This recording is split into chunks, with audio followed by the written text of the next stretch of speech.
지난주 이어서요. 지난주 탄수화물, 단당류, 그 다음에 이당류 이렇게 했었고, 오늘은 이제 그 단당류, 이당류보다 조금 더 이제 큰 어떤 이제 분자를 가지고 있는 올리고당. 올리고당이라 하면 여러분들 잘 아실 거예요, 그죠? 올리고당에 대해서 한번 알아볼까 합니다.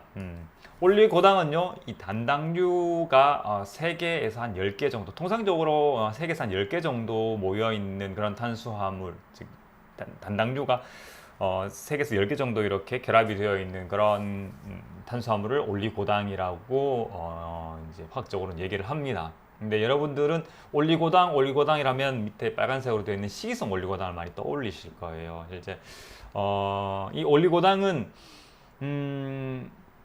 옆에 보시면 우리의 세포막인데요. 이 세포막에 당 단백질, 당 지질이 결국에는 이 올리고당의 이제 형태, 그러니까 올리고당이 존재하는 형태라고 보시면 되는데, 사실 이 올리고당은 주로 자연적으로는 이런 단독적이라기보다는 이런 단백질과 지질과 이렇게 결합된 형태로 존재를 많이 한다고 합니다. 그래서 우리 세포의 어떤 이제 인지, 그러니까 이게 피하식별이 될 수도 있고요.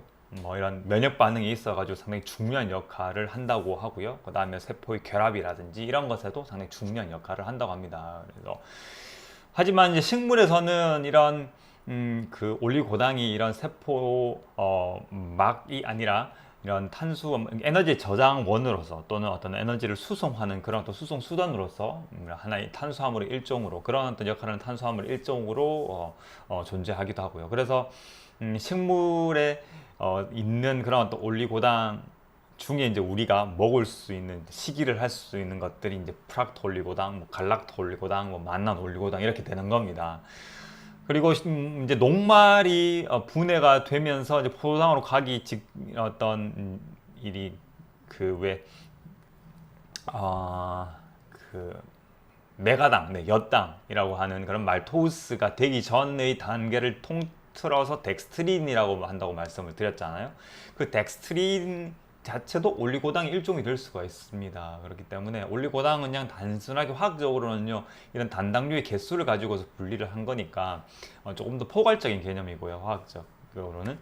하지만 여러분들이 올리고당이라고 한다 그러면 주로 프락토 올리고당을 많이 이렇게 이제 말씀을 하시는 걸 겁니다. 왜냐하면 프락토 올리고당은 과당이 이렇게 사슬처럼 이렇게 결합이 되어 있는 그런 어떤 그 올리고당인데요. 얘네들은 사실 모든 올리고당이 다 그렇지만 한 식이섬유의 일종으로서 사실 우리의 소화기에서는 제대로 분해가 되질 않습니다. 프락토 올리고당도 마찬가지입니다. 어느 정도 뭐 어떤 침이라든지 아니면 그런 소화액에 대해서는 좀 저항성을 있기 때문에 잘 소화가 되진 않습니다만은 일부가 소화가 돼서 과당으로 이렇게 바뀌게 되는데, 그 과당으로 이루어진 올리고당을 프락토 올리고당이라고 얘기를 하거든요.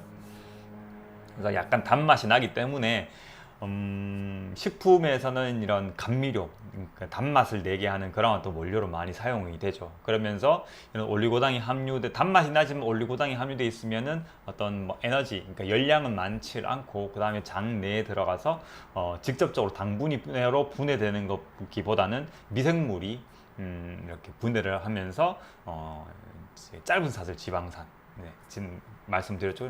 그런 짧은 사슬 지방산으로 이렇게 분해가 되면서 우리 몸이 또는 이제 장세포가 에너지원으로 활용할 수 있게끔 이렇게 이제 분해 대사가 되게 됩니다. 그러면서 프락토 올리고당이 이제 뭐 장 건강에 또는 어떤 뭐 다이어트에 또는 뭐 이제 혈당 조절에 도움이 된다라는 그런 어떤 근거가 되기도 하거든요. 좀 논란이 있는 것 같습니다. 이런 프락토 올리고당을 먹었을 때 이제 장 건강에 뭐 이렇게 도움이 된다라는 부분도 분명히 있지만은 이게 과연 어떤 특정 세균 먹이가 되는 그런 어떤 세균들이 이제 번식을 하면서 뭐 가스라든지 아니면은 그런 어떤 산이 이렇게 발생이 되면서 조금 이제 불편함을 유발할 수도 있다라는 그런 어떤 연구 논문들도 있는 것 같고요. 하지만 프락토 올리고당이나 갈락토 올리고당, 만난 올리고당은 이런 단당류나 이당류와는 달리 난소화성이다. 그래서 일종의 식이섬유도로 생각을 하시면 된다라고 이렇게 말씀을 드릴 수가 있을 것 같습니다.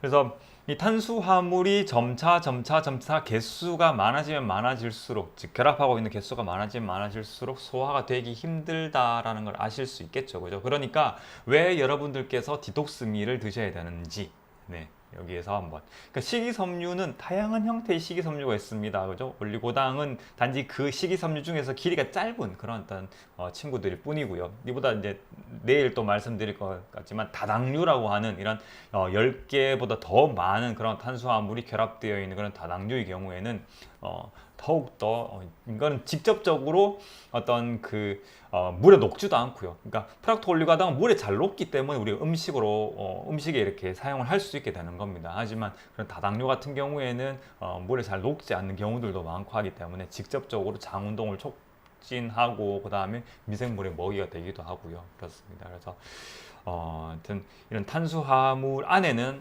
뭐 이런 흔히 당분이라고 하면은 단당류, 이당류를 얘기를 하고요. 올리고당부터는 식이섬유라고 보시면 될 것 같습니다. 그래서 올리고당, 식이섬유 같은 경우에는 상당히 난소화성이고 얘들을 잘 섭취를 해 주셔야 이게 우리 몸에서 직접적으로 뭔가 소화효소로 분해해서 흡수할 수 있는 건 아니지만 이 장내에 있는 미생물들이 다양하게